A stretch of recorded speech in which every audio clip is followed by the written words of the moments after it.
A paz do Senhor, meus queridos irmãos, tudo bem com você? Seja muito bem-vindo, você que está chegando agora ao nosso canal EBD, Palavra de Vida para você. Ou você que já nos acompanha aqui, eu sou o professor Edson e juntos nós estamos estudando neste último trimestre de 2022 a revista que tem como tema A Justiça Divina, a preparação do povo de Deus para os últimos dias no livro de Ezequiel. Lembrando aos irmãos, que aqueles que já acompanham sabem aí que nós temos uma playlist chamada A Justiça Divina, onde estão postadas as 11 lições anteriores a essa daqui. E você que está chegando agora, é muito bem-vindo também para ir lá e dar uma conferida nas 11 lições que nós já estudamos aqui, estão postadas no canal.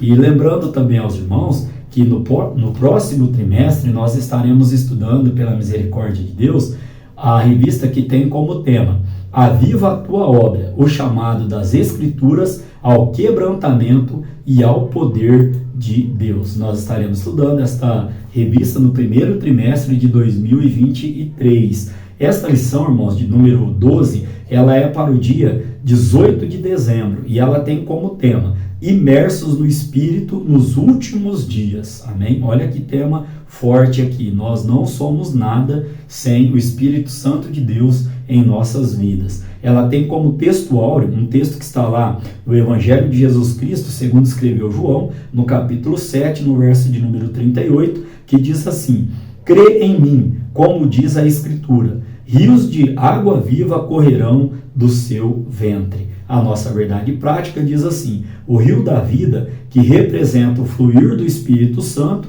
passa no meio do povo de Deus. Então, nesta lição de hoje, nós estaremos estudando o capítulo de número 47 do livro de Ezequiel. Fique preparado com a sua revista ou com um papel, caneta, lápis, para fazer aí todas as anotações das referências bíblicas que nós iremos estar trazendo aqui aos irmãos. Este texto, irmãos, que nós acabamos de ler aqui como texto áureo, nós vamos voltar a falar nele no decorrer da nossa lição de hoje. Nós temos como leitura bíblica em classe o capítulo 47 do livro de Ezequiel, do verso 1 ao verso de número 12. Nós estaremos estudando, então, neste contexto aqui, a 3 objetivos que compõem esta lição. O primeiro objetivo desta lição é expor o aspecto escatológico do capítulo 47 de Ezequiel.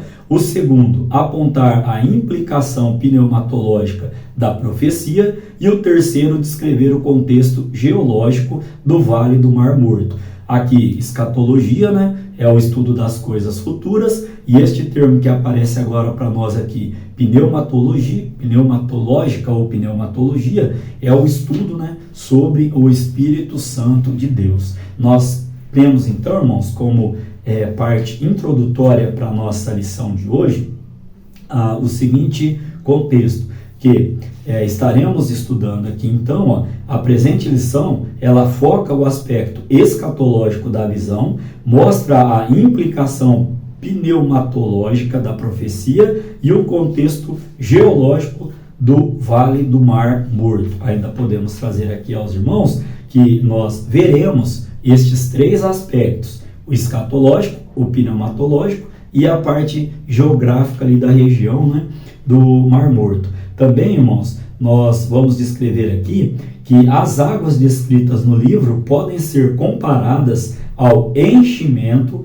do crente com o Espírito Santo. E, finalmente, este capítulo 47, ele desdobra a visão escatológica do livro com o reavivamento geológico, melhor dizendo, do Vale do Mar Morto. Então, nós estaremos estudando estes 3 objetivos na nossa lição de hoje, tendo como palavra-chave a palavra imersão, que significa o quê? Mergulho, submersão, afundamento. Amém? Caminhando então aqui para o tópico de número 1, nós já temos como tema sobre o aspecto escatológico. Lembrando aos irmãos que nós não lemos a leitura bíblica em classe, porque no decorrer da lição a gente volta e faz leitura dos seus versículos aqui. Este tópico de número 1, ele tem como objetivo expor o aspecto escatológico do capítulo 47 do livro de Ezequiel. O seu primeiro subtópico, ele tem como tema a nascente do rio. Aí nós já vamos ler o verso de número 1. Depois disso, me fez voltar à entrada da casa, e eis que saíam umas águas de debaixo do umbral da casa, para o oriente, porque a face da casa olhava para o oriente, e as águas vinham de baixo, desde a banda direita da casa, da banda do sul do altar. Vamos entender então este conceito. A visão nesta passagem é futurista e literal. E aí nós vamos entender então o porquê ela é literal e o porquê ela é futurista. Primeiro, literal, porque as evidências, tanto internas quanto externas, dão sustentação para uma interpretação escatológica e literal. Por exemplo, o umbral da casa, que nós acabamos de ler no versículo, é uma referência ao templo da visão do profeta. Isso é simples de entender. Por exemplo, se os dois templos eles já foram destruídos, tanto o templo de Salomão, 2 Reis, capítulo 25, no verso 9, quanto o de Herodes, em Lucas, capítulo 21, no verso 6, sendo eles destruídos literalmente, não faz sentido o novo templo ser uma mera visão idealista, ou um símbolo, ou uma figura para transmitir ideias ou simbologia. Por isso ela é literal e escatológica, coisas que já aconteceram ali, né? Os dois templos foram destruídos, e escatológica por quê? Porque ainda há de acontecer algumas partes, né, desta profecia. O segundo subtópico, irmãos, ele vem trazendo o guia celestial, versículos 2 e versículos 3, que nós estaremos fazendo menção agora. E ele me tirou pelo caminho da porta do norte, e me fez dar uma volta pelo caminho de fora, até a porta exterior, pelo caminho que olha para o oriente. E eis que corriam as águas desde a banda direita. Verso 3. Saiu aquele homem para o oriente. Né, a leitura, né, somente da parte A deste versículo aqui. E agora, entendendo este conceito, esse anjo, que nós já tratamos na lição anterior como teofania, esse anjo fez Ezequiel sair pelo portão do norte e dessa forma contornar o templo no sentido horário, em direção ao oriente. E por que aconteceu dessa maneira? Porque esta porta estava fechada. E nunca, jamais, né, esta porta aí, no período dos dois templos, esta porta nunca esteve trancada. E isso revela o caráter escatológico da visão, fazendo um link, né, com o primeiro subtópico, onde ali os vários detalhes, né, e a destruição dos dois templos era no sentido literal. Agora esta porta fechada, sendo que nunca antes ela havia sido fechada, né, nos faz entender aqui que é a parte escatológica, que é o estudo das coisas futuras, que estaria ali na visão de Ezequiel. O terceiro subtópico, irmãos, ele vai tratar sobre os novos frutos, lá no verso de número 12. E junto do ribeiro, à sua margem, de uma e de outra banda, subirá toda a sorte de árvore que dá fruto para se comer. Não cairá a sua folha, nem perecerá o seu fruto. Dos seus meses produzirá novos frutos, porque as suas águas saem do santuário, e o seu fruto servirá de alimento, e a sua folha de remédio. Vamos entender então este terceiro subtópico. A linguagem dessa passagem é apocalíptica e escatológica, e tem paralelo com o livro de Apocalipse. Aqui eu já quero fazer menção aos irmãos, para embasar esta leitura, lá em Apocalipse, capítulo de número 22, uma referência aqui que o autor da revista nos traz, né? Esta linguagem, né? Esta passagem aqui, ela é apocalíptica, né? Faz um link ali com Apocalipse capítulo 22, no verso 1, e também ela é escatológica, como já citei aqui, volto a frisar, né? Coisas futuras. Podemos dizer ainda que a visão de Ezequiel em relação a toda sorte de árvore que dá fruto para se comer, que nós acabamos de ler no versículo, né? Nos seus meses produzirá frutos novos. Ela se refere ao milênio, e a do apóstolo João ao mundo vindouro, à eternidade. Só que olha o que o autor da revista nos colocou aqui, que ambos os textos são literais. No novo céu e na nova terra não existe mar. O milênio é distinto do mundo vindouro. Aqui também, irmãos, podemos trazer então a sinopse deste tópico de número 1, onde nós estudamos a nascente do rio, lemos o verso 1, estudamos sobre o guia celestial. Quem será esse guia celestial? O próprio Jesus Cristo, né? Aqui, naquela visão ali, ele que estava entendemos ali através da teofania que ele estava dando a visão a Ezequiel. E, estudamos também os novos frutos, lá no verso de número 12. Então a sinopse, né, ou a síntese deste tópico, ela vem dizendo que o aspecto escatológico leva em conta a liberalidade do novo templo, o fechamento da porta do templo e a frutificação das árvores do milênio. Amém? Caminhando para o tópico de número 2, nós temos como tema sobre a implicação pneumatológica. Este tópico ele tem o seu objetivo, que é apontar a implicação pneumatológica da profecia. Lembrando que a doutrina, né, esse estudo, né, da pneumatologia é o estudo, né, sobre o Espírito Santo de Deus. Vamos ao primeiro subtópico, então, as águas, versículos de 3 a 6 do livro de Ezequiel, no capítulo 47. Diz assim, saiu aquele homem para o oriente, tendo na mão um cordel de medir, e mediu 1000 côvados, ou seja, 500 metros, e fez passar pelas águas, as águas que davam pelos tornozelos. Verso 4. E mediu mais 1000, e fez passar pelas águas que me davam pelos joelhos, e mediu mais 1000 côvados, que a gente já trouxe aqui 500 metros, né? Mais 1000, e me fez passar pelas águas que me davam pelos lombos. O verso 5.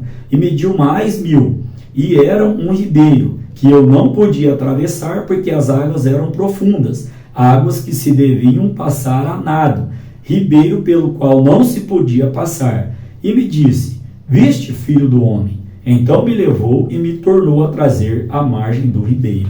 Vamos lá entender os seus subtópicos. Aqui, o profeta atravessou o ribeiro nadando, como nós acabamos de ler na palavra do Senhor. Mas depois, o ser celestial trouxe o profeta de volta para a margem do ribeiro, conforme o verso 6 que nós lemos aqui.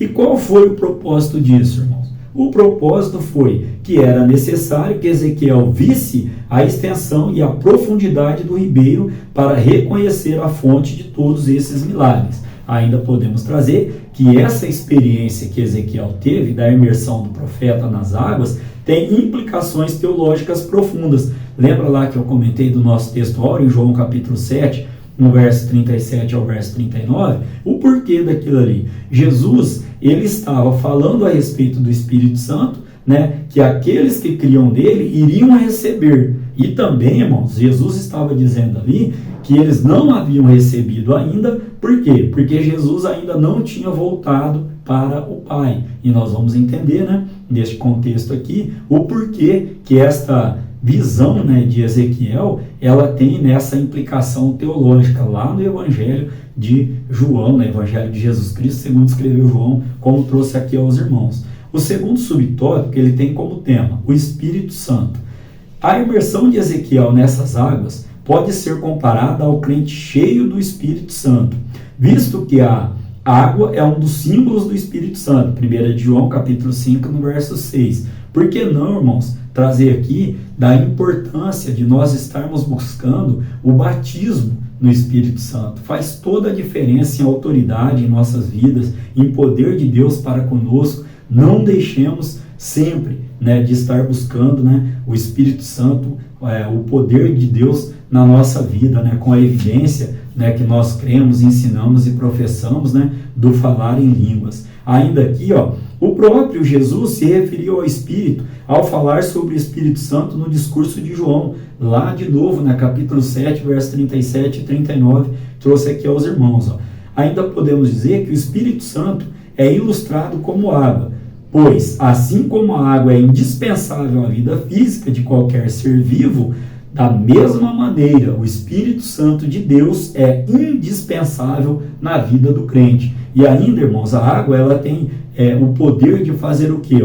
De refrescar, de refrigerar, de dar uma sensação de tranquilidade e de bem-estar. E é isso, né, que a água física faz e que o Espírito Santo, ele traz, né, para as nossas vidas. Podemos dizer ainda que não podemos esquecer que o Senhor Jesus é a fonte da água viva, conforme João, capítulo de número 4, não dá tempo, né, irmãos, de lermos todas as referências, mas algumas aqui a gente traz de importância, não que outras não sejam, mas que faz embasar melhor o texto. Nós acabamos de ler que Cristo é a fonte da água. E olha o que João capítulo 4, verso 14 diz: mas aquele que beber da água que eu lhe der, nunca terá sede, porque a água que eu lhe der se fará nele uma fonte de água que salte para a vida eterna. Amém? Caminhando aqui então para o terceiro subtópico, nós temos o seguinte subtítulo aqui, ó, imersão nas águas e no Espírito, lá no verso 3 e o verso 5, que nós já lemos, então não faremos a leitura novamente, mas para embasar este subtópico, podemos trazer aqui ainda, ó, o Espírito Santo, conceito aqui, a definição, ó, o Espírito Santo é a terceira pessoa da Trindade, ou seja, ele é uma pessoa. Vamos embasar lendo lá em Mateus, capítulo de número 28, no verso de número 19. Mateus, capítulo de número 28, no verso de número 19, a palavra do Senhor vem dizendo: portanto, ide, fazei discípulos de todas as nações, batizando-os em nome do Pai, do Filho e do Espírito Santo. Amém? Lembro-me que uma vez alguém me perguntou onde que estava escrito que nós deveríamos batizar, né, em nome do Pai, do Filho e do Espírito Santo. Olha a resposta aqui, ó. Na época respondi, né, o irmão, e agora aqui também, ó, para embasar aqui esse contexto, Mateus capítulo 28, no verso de número 19. Podemos ainda trazer aqui, segundo o autor da nossa revista, e com nosso conhecimento aqui, discernimento, né, ser cheio do Espírito Santo é uma expressão que indica estar o cristão nos domínios do Espírito, conforme Atos capítulo 4, verso 8, e também Efésios capítulo 5, no verso de número 18. Então, irmãos, caminhando para a nossa sinopse, ou resumo, ou síntese deste tópico de número 2, onde nós estudamos sobre as águas, nós também estudamos no segundo subtópico, o Espírito Santo, no terceiro, o que significa ser imerso nas águas e no Espírito, né? E aí, como sinopse, nós temos que a água é o maior símbolo da implicação pneumatológica de Ezequiel, capítulo número 47. Lembrando aqui aos irmãos que esta pneumologia é o que? É o estudo sobre o Espírito Santo, né? Caminhando para o tópico de número 3, temos como tema sobre o contexto geológico do Vale do Mar Morto. Este tópico também tem o seu objetivo específico, que é descrever o contexto geológico do Vale do Mar Morto. Vamos lá então aos seus subtópicos. Nesse caso aqui, este tópico tem 4 subtópicos. O primeiro vem trazendo o tema a abundância de árvores, lá no verso de número 7, que nós estaremos fazendo leitura agora. E tornando eu, eis que à margem do ribeiro havia uma grande abundância de árvores, de uma e de outra banda. Vamos entender o contexto, ó. A região do Arabá, em hebraico Arabá, literalmente significa, né, árido, e aparece também no Antigo Testamento como planície, lá em Deuteronômio capítulo 1, verso 1, ou deserto, em Isaías capítulo 35, no verso 1. É o nome de um vale, conforme Josué capítulo 18, no verso de número 18. É parte da região, e parte da região era território da antiga Pentápolis, que incluía as cidades de Sodoma e Gomorra, cuja destruição trouxe esterilidade na região, de modo que ali não nasce planta alguma, nem mesmo capim. Deuteronômio capítulo 29, no verso de número 23. Aqui, irmãos, nós podemos trazer um comentário que, no entanto, com esta palavra profética, olha só o que vai acontecer aqui, ó. Surge a abundância de árvores, como nós lemos lá no verso de número 7. E como resultado, né, das bênçãos dessas águas, ó, vivificadoras, esse quadro profético, ele se refere a quem? Ao milênio. E nós podemos ainda, irmãos, trazer aqui aos irmãos que não há situação morta, não há situação difícil que o nosso Deus ele não possa mudar, ou ele não possa trazer novamente a vida. Olha o exemplo de Lázaro e vários outros, né, que nós temos na palavra do Senhor. Ainda voltaremos a falar sobre este assunto no tópico, no subtópico, né, que segue aqui, ó. Caminhando para o subtópico número 2, o Mar Morto.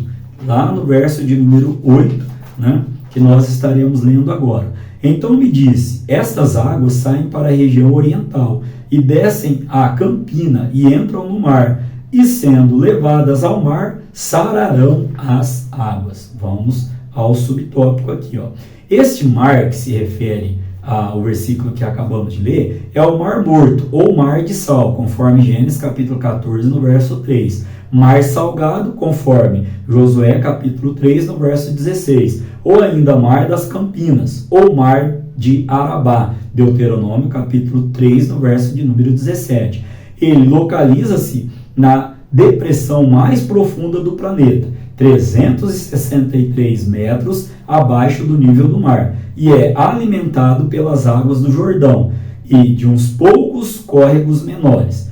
Essas águas, segundo o autor da revista, possuem uma salinidade incomum que vem desses riachos, fluindo através de solos salitrosos. O que é solos salitrosos? São que contém muito salitre, né, que é nitrato de potássio. Ainda, irmãos, alimentados por fontes sulfurosas que contém muito salitre, que também esse sulfurosa, dícido ou ácido que contém menos oxigênio que o sulfúrico, ácido usado na fabricação de fertilizantes e detergentes.